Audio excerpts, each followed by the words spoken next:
Good morning student, how are you all. मैं आपकी Hindi teacher Mrs Renu Nigam. आज मैं आपको पत्र लेखन के बारे में बताने जा रही हूँ और यह वीडियो क्लास 4 से 8th क्लास के बच्चों के लिए है। पत्र लेखन क्या है? पत्र लेखन किसे कहते हैं? दूर रहने वाले अपने संबंधियों अथवा मित्रों की कुशलता जानने के लिए तथा अपनी कुशलता का समाचार देने के लिए पत्र एक क्या होता है? साधन होता है। इसके अतिरिक्त अन्य कार्यों के लिए भी पत्र लिखे जाते हैं। तो हम क्या करते हैं, अपने सगे संबंधियों से कोई भी कुशलता या अपनी कुशलता के बारे में जानने के लिए या उनकी कुशलता के जानने के लिए पत्र हमारा क्या होता है? एक साधन होता है। इसके अतिरिक्त अन्य कार्यों के लिए भी पत्र लिखे जाते हैं। अब पत्र लेखन का महत्व क्या होता है? दूर संचार साधनों के क्षेत्र में आज क्रांति हुई है तथा दूरभाष जैसे साधन सर्वसुलभ होने के अतिरिक्त उपयोग भी सिद्ध हुए हैं। उन साधनों के बावजूद आज फिर पत्रों के महत्व को नकारा नहीं जा सकता है, जैसे कि उन्हें दृष्टियों से पत्र लेखन आवश्यक और उपयोगी है या नहीं। आधुनिक युग में पत्रों के प्रकार और आकार विषय पर शैली में भी परिवर्तन हुए हैं। अब क्या चलने लगा है बच्चों? जैसे पत्र लेखन का महत्व क्या दिया है इसमें कि जैसे अभी तक पत्र चलते थे, अब जैसे दूरभाष के लिए किसी का हाल चाल जानने के लिए हमारे जो दूरभाष के संसाधन है उसमें एक नई क्रांति पैदा हुई है।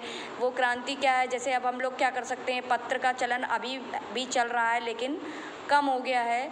और अब क्या हो गया है कि अब हम लोगों के पास क्या हो गया है, फ़ोन हो गया है, जिससे हम एक दूसरे की कुशलता के बारे में जान सकते हैं। अब देखिए दूसरा पॉइंट हमारा क्या है, एक और पत्र के माध्यम से हम व्यक्तिगत विचार, चिंतन, अनुभूति और संवेदनाओं की भी अभिव्यक्त करते हैं। तो दूसरी ओर व्यापार और व्यवसाय के क्षेत्र में कार्यालय की औपचारिकताओं के संदर्भ में तथा पत्र पत्रिकाओं में अपनी समस्याओं को प्रकाशित करवाने में भी पत्र लेखन को ही हम महत्व देते हैं। जैसे अगर हमें कोई किसी से काम करवाना है, जैसे व्यापार से या व्यवसाय से संबंधित हो, तो हम सब किसका यूज़ करते हैं? पत्र लेखन का यूज़ करते हैं। पत्र लेखन एक कला है। पत्र लेखन क्या है? एक कला है। आधुनिक युग में पत्र लेखन को कला की संज्ञा दी गई है। पत्रों में आज कलात्मक अभिव्यक्तियाँ हो रही हैं। साहित्य में भी इनका उपयोग होने लगा है। जिस पत्र में जितनी स्वाभाविकता होगी वह उतना ही प्रभावकारी होगा। एक अच्छे पत्र के लिए कलात्मक सौंदर्यबोध और अंतरंग भावनाओं का अभिव्यंजन आवश्यक है। एक पत्र में उसके लेखक की भावनाएं भी ही व्यक्त नहीं होती बल्कि उसका व्यक्तिगत भी उभारता है। मतलब क्या है कि एक पत्र में एक लेखक की भावनाएं नहीं, भावनाएं क्या, जो मतलब जिसको हम महसूस कर सकते हैं और सुन नहीं सकते और व्यक्त नहीं होती, बल्कि उसका व्यक्तित्व भी, मतलब जो उसका जो नेचर होता है वो भी क्या करता है? उभारता है। इससे लेखन के चरित्र, दृष्टिकोण, संस्कार, मानसिक स्थिति, आचरण इत्यादि सभी एक साथ झलकते हैं। अतः पत्र लेखन एक प्रकार की कलात्मक अभिव्यक्ति है, लेकिन इस प्रकार की अभिव्यक्ति व्यावसायिक पत्रों की अपेक्षा सामाजिक तथा साहित्यिक पत्रों में अधिक होती है।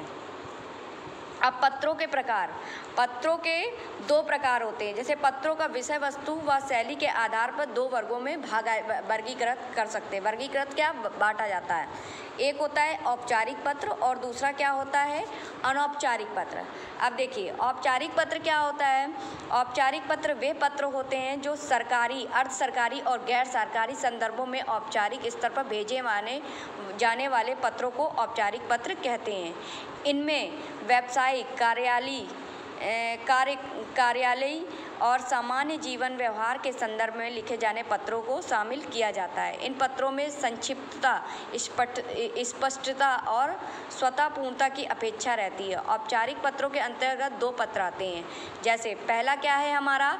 सरकारी, अर्ध सरकारी और व्यावसायिक संदर्भों में लिखे जाने वाले पत्र। जैसे क्या होता है कि ये औपचारिक पत्र बेटा वो होता है जब हम किसी सरकारी कार्यालय, जैसे नगर निगम हो गया, केडीए हो गया, और जैसे सरकारी कार्यालय, लोक सेवा आयोग वगैरह हो गया, ये सब हमारे क्या है? सरकारी कार्यालय के अंतर्गत में आते हैं। तो इनके लिए औपचारिक पत्र का यूज़ करते हैं। ठीक है। सामान्य जीवन व्यवहार करें या अन्य विशिष्ट संदर्भों में लिखे जाने वाले भी ये पत्र होते हैं। अब देखिए औपचारिक पत्र के प्रकार। सरकारी, अर्ध सरकारी और व्यावसायिक संदर्भ में लिखे जाने वाले पत्र। इसकी विषय वस्तु प्रशासन, कार्यालय और कारोबार से संबंधित होती है। इसकी जो विषय वस्तु होती है वो क्या होती है? प्रशासन और कार्यालय और कारोबार से संबंधित होती है। इसकी भाषा शैली निश्चित साक्ष्य में ढली होती है और प्रारूप निश्चित होता है। सरकारी कार्यालयों, बैंकों और व्यावसायिक संसाधनों द्वारा किए जाने वाले पत्र व्यवहार इस वर्ग के अंतर्गत आते हैं। जैसे बैंक से रिलेटेड, जो मतलब बैंक से संबंधित होता है, सरकारी कार्यालयों से संबंधित होता है, उसके लिए कैसे पत्र लिखा जाता है वो बताया जाता है। विभिन्न पदों के लिए लिखे गए आवेदन पत्र भी इसी श्रेणी में आते हैं। अब देखिए सामान्य जीवन व्यवहार करें या अन्य विशिष्ट संदर्भों में लिखे जाने वाले पत्र। यह पत्र परिचित एवं अपरिचित व्यक्तियों को तथा विविध क्षेत्रों में संबंधित अधिकारियों को लिखा जाता है। जो अधिकारी होते हैं उनके लिए औपचारिक पत्र का यूज़ किया जाता है। इनकी विषय वस्तु सामान्य जीवन की विभिन्न स्थितियों से संबंध होती हैं। ये प्रायः सामान्य और औपचारिक भाषा शैली में लिखे जाते हैं। इनके प्रारूप में प्रायः स्थिति और संदर्भ के अनुसार परिवर्तन हो सकता है। इनके अंतर्गत शुभकामना, जैसे शुभकामना, इसके अंदर क्या आता है? अंतर्गत मतलब इसके अंदर क्या आता है? शुभकामना पत्र, बधाई पत्र, निमंत्रण पत्र, शोक संवेदना पत्र, पूछताछ पत्र, शिकायती पत्र, संपादक आदि पत्र आदि आते हैं। अब देखिए औपचारिक पत्र का प्रारूप क्या होता है। देखिए इस वीडियो में क्या दिया है कि हमें औपचारिक पत्र सरकारी कार्यालय में कैसे, जैसे हमें एक छुट्टी लेनी है तो हम अपने प्रिंसिपल को या अपने टीचर को एक पत्र लिखेंगे। ठीक है, जैसे क्या लिखते हैं? सबसे पहले सेवा में श्रीमान प्रधानाचार्य जी, विद्यालय का पता हो गया। ठीक है, फिर हमने क्या डाल दी? दिनांक डाल दी। फिर हमारा विषय क्या है कि हमें छुट्टी लेने पर या जो भी विषय वस्तु आता है, मान्यवर महोदय मतलब या तो प्रिंसिपल पुल्लिंग होंगे और महोदया होंगी तो प्रिंसिपल स्त्रीलिंग होगी। फिर उसके बाद हम अपना पत्र लिखना चालू करेंगे। फिर हमारा आखिरी में क्या आता है? धन्यवाद, आपका आज्ञाकारी छात्र या छात्रा और आपका नेम। अब देखिए प्रधानाचार्य को एक सप्ताह के अवकाश के लिए प्रार्थना पत्र कैसे लिखा जाता है। देखिए सेवा में प्रधानाचार्य महोदया, आरएस पब्लिक स्कूल, अब इसमें क्या दिया है? महानगर गर्ल्स स्कूल लखनऊ। डेट हमने डाल दी 1 जनवरी 2017। महोदया, सविनय निवेदन यह है कि आपके विद्यालय में कक्षा 6A की छात्रा हूँ। मुझे कल रात से बहुत तेज़ बुखार है। डॉक्टर ने मुझे एक सप्ताह तक विश्राम करने के लिए कहा, इसलिए मैं विद्यालय आने में क्या हूँ? असमर्थ। असमर्थ मतलब नहीं आ सकता, मतलब बहुत असमर्थ हूँ। अतः आपसे प्रार्थना है कि मुझे दिनांक 1 जनवरी 2017 से 7 जनवरी 2017 तक अवकाश प्रदान करने की कृपा करें। आपकी आज्ञाकारी शिष्या, आपका नेम, आपका क्लास और सेक्शन। अब देखिए अनौपचारिक पत्र क्या होते हैं। अनौपचारिक पत्र इस प्रकार के पत्रों में पत्र लिखने वाले और पत्र पाने वाले के बीच क्या है? नज़दीकी या घनिष्ठ संबंध होता है। नज़दीकी क्या? बिल्कुल क्लोज, बिल्कुल घनिष्ठ, चाहे वो माता हो, पिता हो, भाई हो, बहन हो, मित्र हो, उससे हमारा क्या होता है? घनिष्ठ संबंध होता है। यह संबंध पारिवारिक तथा अन्य सगे संबंधियों का भी हो सकता है और मित्रता का भी हो सकता है। इन पत्रों को व्यक्तिगत पत्र भी कहते हैं। मतलब व्यक्तिगत क्या? पर्सनल पत्र। जैसे हमने अपने फ्रेंड को पर्सनल पत्र लिख दिया। पर्सनल क्या? व्यक्तिगत। व्यक्तिगत को क्या बोलते हैं? पर्सनल। ठीक है, इन पत्रों की विषय वस्तु निजी और घरेलू होती है। निजी क्या होती है? अपनी मतलब निजी बात, ठीक है, और घरेलू बातें होती हैं। इसका स्वरूप संबंधों के आधार पर निर्धारित होता है। पत्रों की भाषा शैली प्रायः अनौपचारिक और आत्मीय होती है। अनौपचारिक पत्र का प्रारूप कैसा होता है? पता हो गया, दिनांक हो गया और हमने क्या लिख दिया? प्रिय मित्र। या अगर हमारे पिता ने हमको पत्र लिखा है तो क्या लिखेंगे? प्रिय पुत्र। नमस्कार या नमस्ते। ठीक है, हमने पत्र का दे दिया तुम्हारा मित्र और आपका नेम। ठीक है, अब देखिए राजकीय माध्यमिक विद्यालय कंकड़बाग पटना 22 फरवरी और हमने क्या डाल दी? ईयर डाल दी। क्या डाल दिया? ईयर डाल दिया। पूज्य पिताजी, सादर प्रणाम। हमारी वार्षिक परीक्षाएं चल रही हैं, अतः मेरा पूरा ध्यान इसी पर लगा हुआ है। पिछली कक्षाओं की भांति इस बार भी मैं कक्षा में क्या आया? प्रथम आया। मुझे विश्वास है परीक्षाओं की समाप्ति के पश्चात विद्यालय की ओर से पिकनिक का कार्यक्रम बनाया गया है। पिकनिक में जाने वाले विद्यार्थियों को 500 रुपये जमा करना होगा। मेरी इच्छा है कि मैं पिकनिक पर जाऊं। यह महज पिकनिक नहीं अपितु एक दर्शनीय स्थल की यात्रा भी है। इस यात्रा में मुझे नया अनुभव प्राप्त होगा, साथ साथ मनोरंजन भी होगा। अतः आपसे अनुरोध है कि मुझे उक्त रकम भेज दें ताकि मैं पिकनिक पर जा सकूं। पिकनिक से लौटकर मैं आपको इसके अनुभव से अवगत कराऊंगा। माँ को प्रणाम व कमलेश को प्यार, आपका प्रिय पुत्र राहुल। राहुल ने अपने पिता को कहा, स्कूल से पिकनिक जा रहे तो उससे पैसे मांगने के लिए अपने पिता को एक अनौपचारिक पत्र लिखा। पत्र के अंग क्या होते हैं? पत्र चाहे औपचारिक हो या अनौपचारिक, सामान्यतः पत्रिका निम्नलिखित अंग होते हैं, जैसे पता और दिनांक, संबोधन तथा अभिवादन शब्दावली का प्रयोग, पत्र की सामग्री, पता की समाप्ति और स्वनिर्देश और हस्ताक्षर। अब देखिए पता और दिनांक।